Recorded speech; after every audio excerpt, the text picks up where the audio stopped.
Hola, bienvenidos a mi canal. Qué bueno que nos encontramos nuevamente. Ya estamos contando 8 días del mes de diciembre. 16 días para el 24 para que el puerco oin oin vaya al horno. Así que hay que hacer una dieta detox en los días previos al 24, que cae sábado este año, domingo cae el 25. Creo que el año que viene, si no me equivoco, el 24 cae domingo. A mí no me gustan los 24 domingos, porque los 24 domingos como que se pierden. Entonces se vuelve como fin de semana largo y lo complica todo. Bueno, ayer, el mediodía de la República Dominicana, el presidente de Perú, el ex presidente de Perú, Pedro Castillo, daba un discurso a la nación peruana, donde anunciaba la disolución del Congreso y que gobernaría por decretos leyes y una forma de gobierno de emergencia. Pedro Castillo fue electo como gobernante de Perú en una segunda vuelta el año pasado, donde compitió contra Keiko Fujimori. Keiko Fujimori ha aspirado como 700 veces, hija del ex presidente y dictador peruano, Alberto Fujimori, ahora sí, el señor Fujimori, que gobernó del 90 al 2001 Perú, 11 años.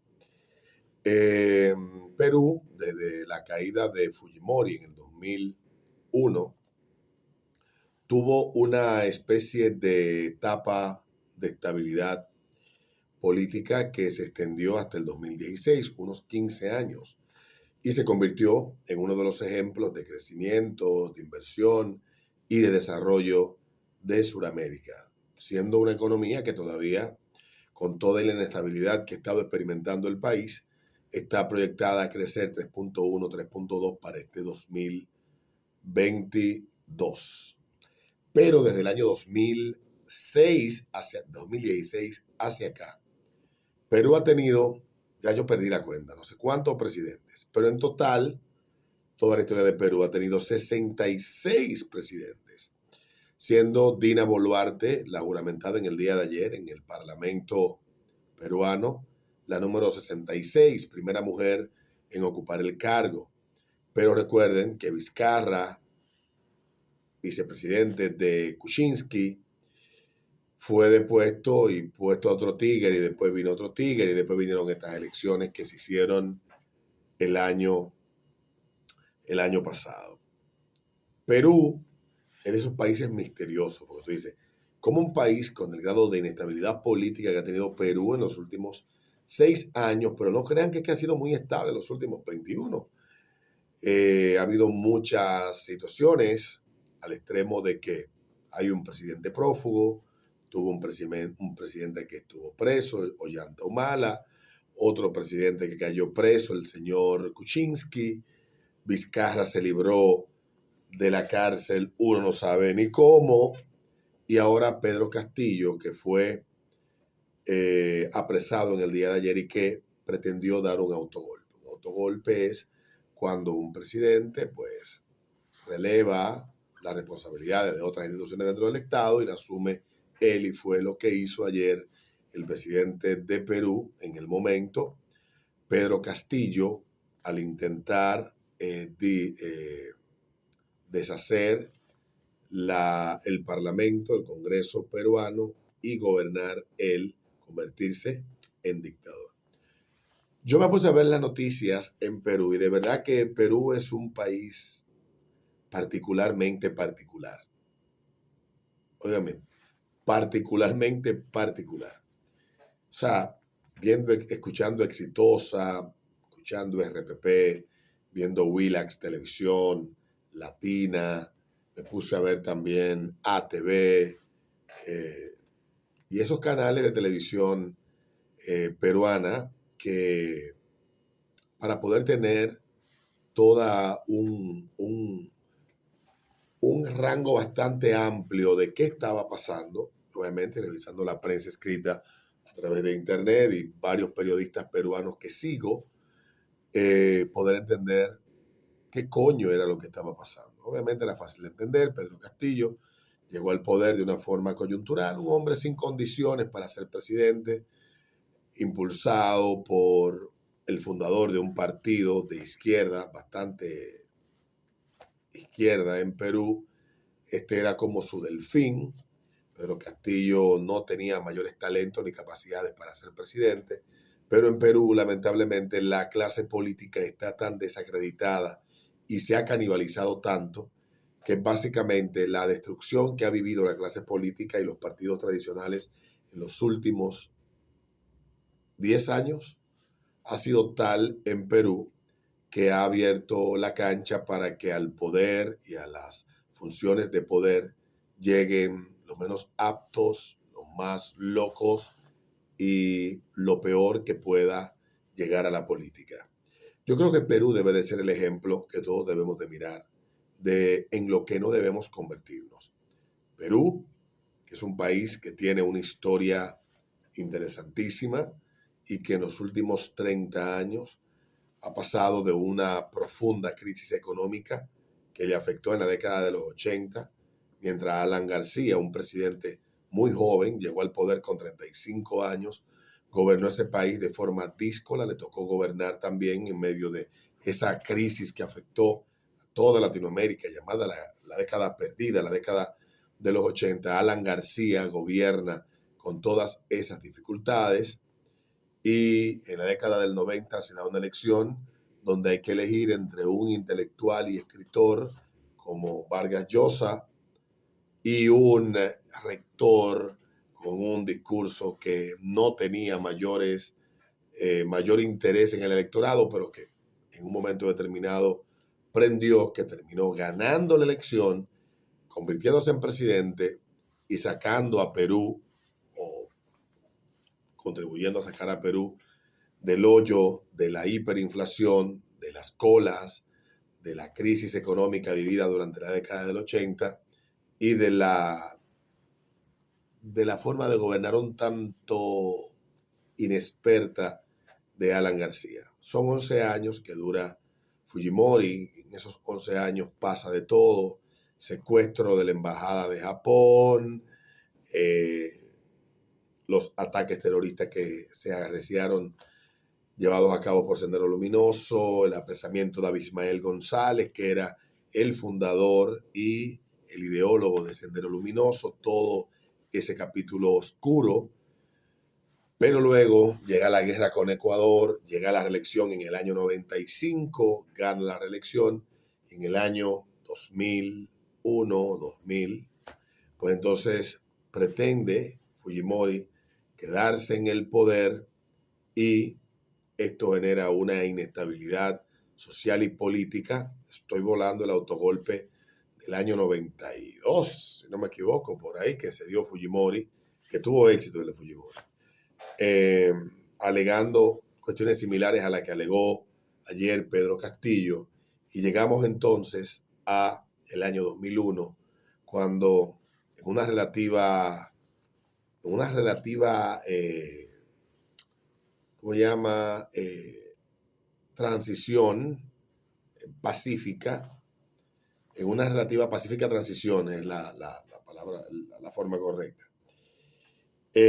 Bueno, llega a 15 años, gobierna el que anda huyendo, ahora se me fue el nombre de ese cabrón, luego llega al poder en el 2006 el señor Alan García nuevamente, tiene un gobierno relativamente estable, bueno para Perú.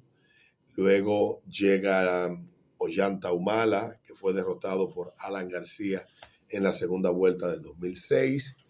Y Ollanta derrota a Keiko Fujimori y en el 2016 vuelve y derrota Kuczynski a Keiko y en el 2021 pues Pedro García vence a Keiko otra vez. Qué vaina, ¿eh? Bueno, si ese es estoy seguro que es así más o menos cronológicamente, pero a partir del 2016 llegó un problema que afectó a todo el mundo. Llegó Odebrecht.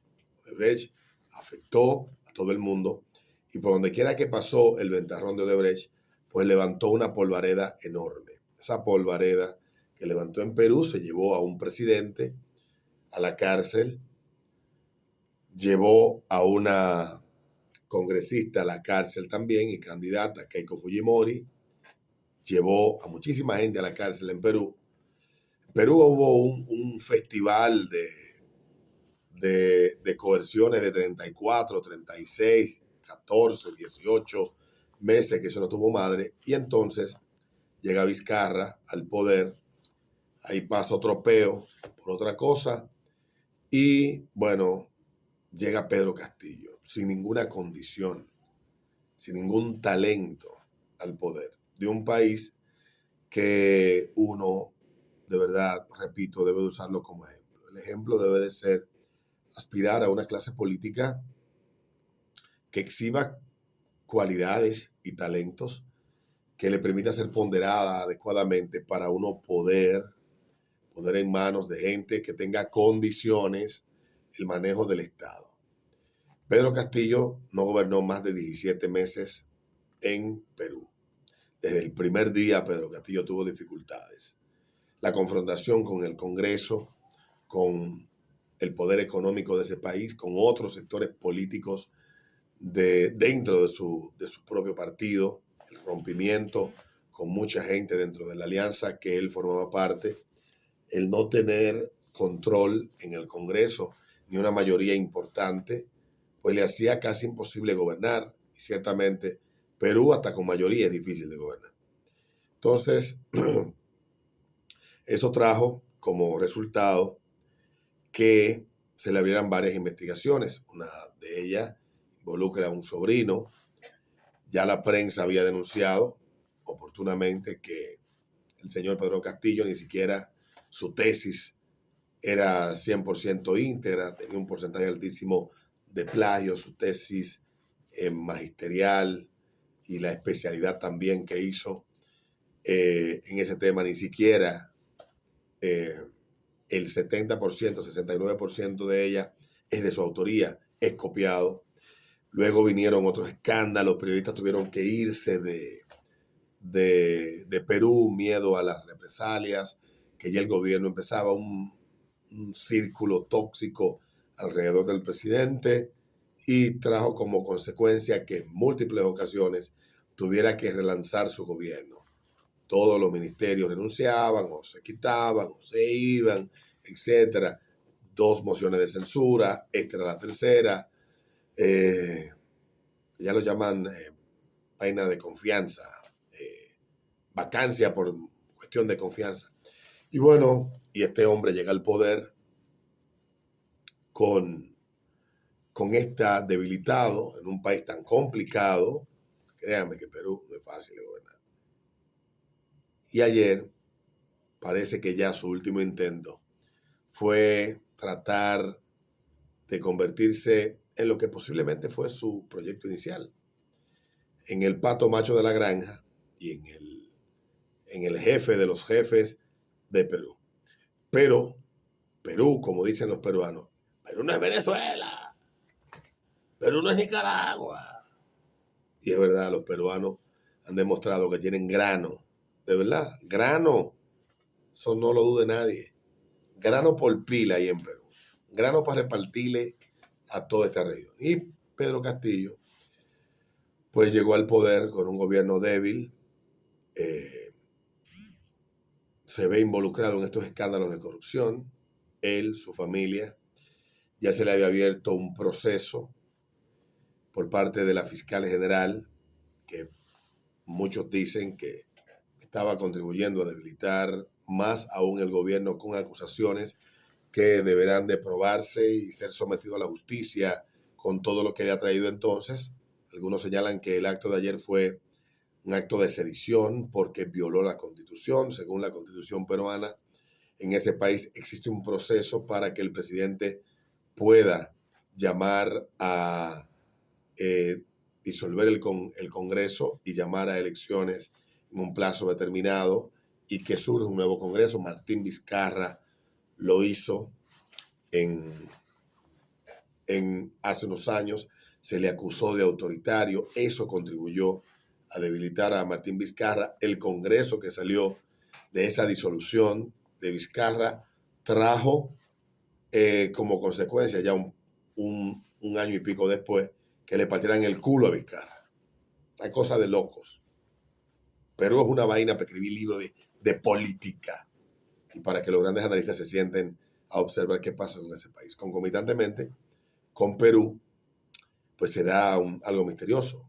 A pesar de toda esta inestabilidad, Perú sigue su curso, la economía, aunque se ve un poco afectada, pero sigue la inversión, sigue la economía creciendo, el país sigue como su ritmo de desarrollo y uno nos explica cómo Perú puede funcionar de cierto modo y otros países con dos galletas que se den dos políticos entran en una crisis de ingobernabilidad, crisis económica, crisis social, institucional y de todo tipo. No lo entiendo. Pero esa es la realidad de lo que ha pasado en Perú. Y obviamente es la lección que debemos nosotros de tomar de lo que está pasando en ese y otros países de Sur y Centroamérica. Aquí en República Dominicana se está apostando a la antipolítica. Aquí en República Dominicana se está apostando a que los partidos políticos no jueguen un rol importante para el mantenimiento de la democracia y la estabilidad del país. Yo no soy, y quiero que lo sepan mis amigos que muchas veces piensan que soy un antisistema, yo no soy antisistema. Yo no estoy en contra de que las cosas sigan fluyendo como lo hacen y que vayamos evolucionando como debe de evolucionarse. Esas quimeras anarquistas de izquierda, de derecha, no las albergo, las analizo, las veo, pero no me atraen. Creo que las sociedades que pueden establecer cierta estabilidad y a través de esa estabilidad poder irse desarrollando es el modelo al que debemos aspirar. Esos sueños quiméricos de revoluciones y de por las armas hay que subvertirlo todo y al carajo el diablo porque abajo los que están y los que vienen también no va conmigo. Y es un modelo que ha ganado espacio en Perú y es un sentimiento de, como estaban diciendo en las calles en el día de ayer, que se vaya Pedro y que se vayan todos. Yo no aspiro a eso. Y aquí en República Dominicana hay gente que alberga ese sueño y hay políticos que venden humo embotellado a mucha gente que posiblemente tenga la cabeza también llena de humo. Debemos de aspirar a una clase política más profesional, capaz, que tenga las condiciones de poder seguir desarrollando y mejorando lo que haya que mejorar y desarrollar en República Dominicana, no vivir en una anarquía total, en un estado de incertidumbre que ya uno está banqueando a ver cuántos meses va a durar Dina Boluarte, que ayer juró como presidenta de Perú. En su discurso, ya finalmente, la presidenta de Perú, que es la primera mujer que ocupa el cargo en ese país, dijo que tienen que sentarse todos los sectores a dialogar, a llegar a un acuerdo y poder generar estabilidad y gobernabilidad en Perú. ¿Qué es lo que necesita el pueblo peruano? ¿Qué es lo que necesita Perú? Que se pueda completar el proceso, que se puedan llegar a acuerdos, que no sea una, la canibalización de la política y que Perú pueda ir al ritmo que van los países pares a Perú, que les rodean, que forman parte de su vecindad. La mayoría de ellos exhiben una estabilidad política y social e institucional que Perú no exhibe. Y nosotros, que vemos en la distancia, y que desde acá mucha gente se venden como cobradores, como los de las buenas intenciones, tener cuidado y no dejarnos envolver. Porque podemos cambiar los que nos dicen que son muy malos por unos que terminen siendo muy peores.